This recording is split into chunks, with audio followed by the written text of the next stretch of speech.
la liste parce que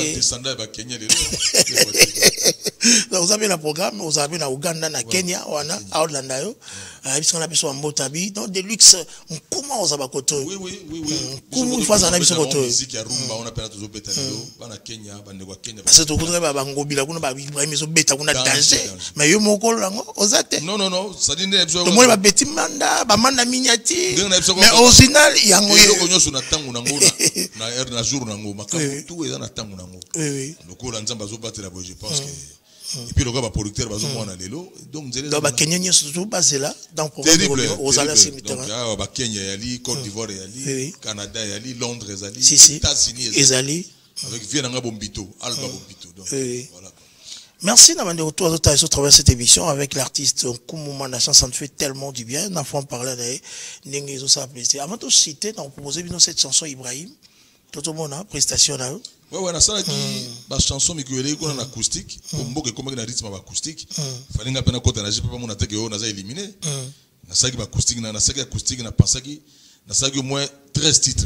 Et na 13 titres na sala qui na pensaki ko zong ça quand même vesi maro na kamia saki biso ko bato mba banze monaye. Si. Nemba fait qui tikola, nemba que crise de confiance.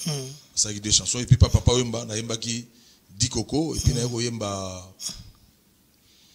na saki des titres voilà et puis o yanga mona na ozonga ba ngobila ba Ibrahim tomoni bebele ba Willy Makaso ba tomoni esprit on a besoin de là-dessus et il y a booster ba artiste na yo on a associé ba artiste Makasi ozo booster parce que ngabe ba booster kinga ngabe ba booster kinga oui puis makam toujours uta nous on allait on a ba boter ki on a ba parents c'est ça parents ba boter ki yo o ba sala ki nde yo sala ka oh bah ça qui y a discipline au monde qui a madame na musu na ndo yo sala. C'est cette femme là waza derrière la zoe m'a bien on a zabi dans quatre mouvement.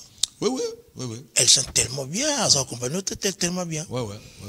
Bon tous obligés on en a pas ça musala be pour ba yo ki biso ba messana malam. Ba yo ki biso la messana ma bête so ma be carrément et comme produit comme kufa. Merci beaucoup mesdames et messieurs, nous allons découvrir ces lives acoustiques avec Koumouma Nation. Le titre c'est Ibrahim. Le Ibrahim ici là. De gonyo so ba betka na manda centre officiel ba mona biloko na nyoso. Tout là et puis on se dit ça va très bon cité. Suivons. Ibrahim Chamalenge Limbi sanga ina kolela papa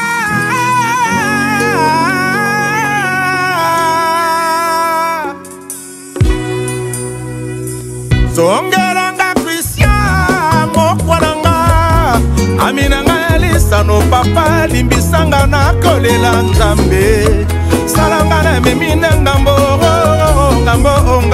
na motema na ngai Omemisinga ngambo papa Tika kosala ngai boye okomema ngambo Ikilungu kifwela sambuna kukwelange Awa basimbinga yo Basimbi mutimango Kupe fragile yebaka eske ngana lingayo Tete Masengu International Oh, elokona kosenga Christian bolingo na ngai bomwana ye Baparent bayo bayebi Linda mokwa mwana mama Bayebi Berlit mokwa le kansela Bayebi Wonder mokwa le kayowan Salongana memine ngambo